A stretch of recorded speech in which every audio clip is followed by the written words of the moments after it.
Coming up on today's episode of AMA Drone Report. FAA says avoid drone registration schemes. DC Court of Appeals denies petition to review Taylor versus FAA. And drone light show to eliminate night sky at AirVenture.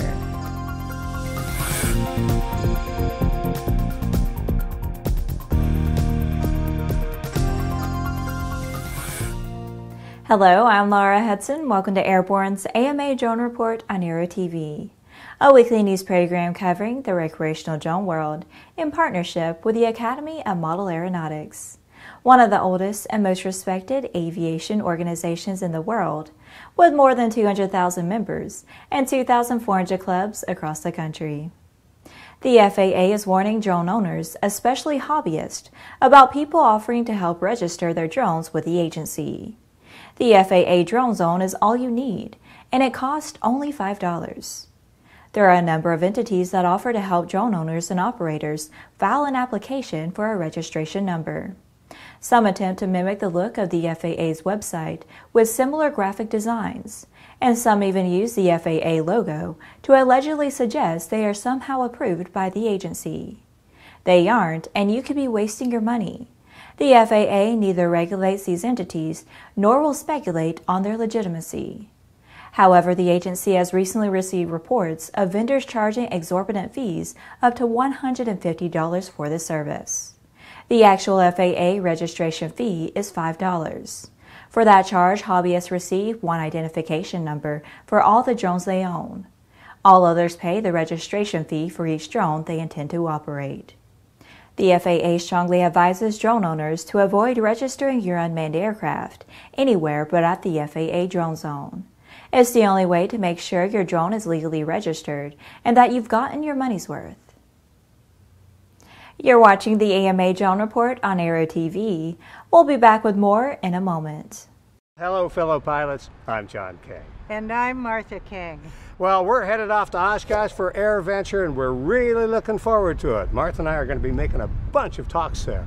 And we hope you'll come by and say hi to us. We'd love to meet you. And by the way, stay tuned right here to Prop Wash. We're going to be making some exciting announcements direct from AirVenture.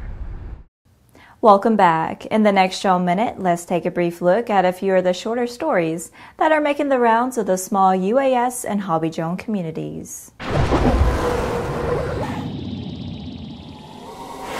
The FAA has posted a notice for its next Drone Advisory Committee meeting to be held July 17th at the Santa Clara Convention Center in Santa Clara, California. The FAA's Drone Advisory Committee is a broad-based, long-term federal advisory committee that provides the FAA with advice on key UAS integration issues by helping to identify challenges and prioritize improvements. The committee helps to create broad support for an overall integration strategy and vision. The City Council of Newton Falls, Ohio will consider a local drone ordinance that its sponsors say will enhance public safety and protect citizens' privacy. The bill was proposed by Councilman at Large Tari Alberini, who told Cleveland television station WJW that he has received several complaints about drones from his constituents, and asked the village law director to craft the ordinance. The AMA is aware of the development and has already contacted the city. We'll keep you updated.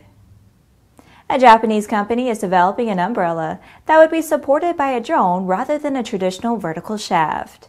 Called the Free Parasol, the device is being designed for use on golf courses with a projected launch date of 2019.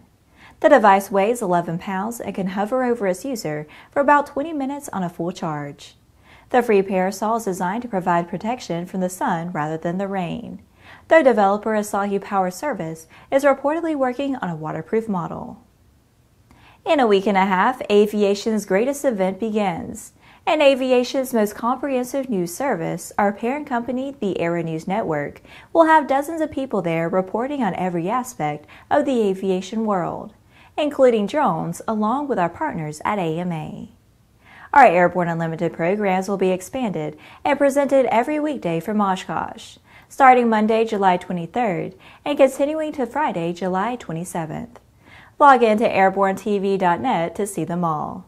Daily news stories will be presented 24 hours a day at aero-news.net, and we promise to be thorough.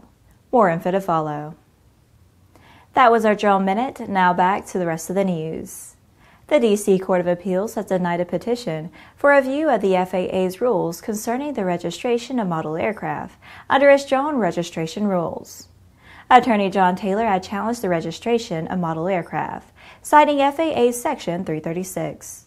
The section provides that notwithstanding any other provision of law regarding incorporation of unmanned aircraft systems into FAA plans and policies, the FAA may not promulgate any rule or regulation regarding a model aircraft that satisfies 5 operational criteria. Section 336 also provides, however, that nothing in it shall be construed to limit the authority of the administrator to pursue enforcement action against persons operating model aircraft who endanger the safety of the national airspace system. The court determined that there is nothing to support Taylor's contention that notwithstanding the above, the Modernization Act was instead to codify the alleged prior understanding that the FAA could not regulate any recreational model aircraft. For the first time in North America, a drone light show will be a part of the air show when EAA AirVenture Oshkosh 2018 presents up to 100 lighted drones in flight during night air shows on July 25th and 28th. Great Lakes Drone Company, based in Watervliet, Michigan, will be flying their drones and is one of just 2 U.S. companies authorized by the FAA for such displays. EAA's Dave Champson knows that what makes this event especially memorable are the intricate maneuvers that are capable by up to 100 synchronized drones, highlighting the possibilities of safe and responsible drone flying. People come to AirVenture to see aerial excitement, not seen anywhere else, and these performances certainly continue that tradition.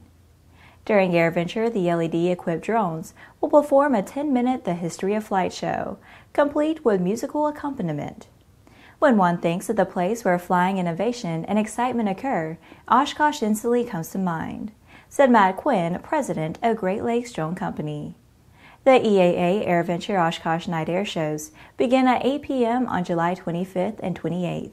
Announced schedules are subject to change based on weather or operational conditions. Well, that's our program for this week. Airborne's AMA Drone Report is presented weekly in cooperation with the Academy of Model Aeronautics. And in addition to this program, our Airborne Unlimited episodes, covering the entire aviation and aerospace world, are streamed on Monday, Wednesday, and Friday, with additional breaking news bulletins for important stories that fall outside of our normal deadlines. If you're watching us on YouTube, please subscribe and do check us out on Facebook and Twitter. Get comprehensive, real-time, 24/7 coverage of the latest aviation and aerospace stories anytime at aero-news.net. And more information on the exciting hobby drone world at modelaircraft.org. We'll see you next week.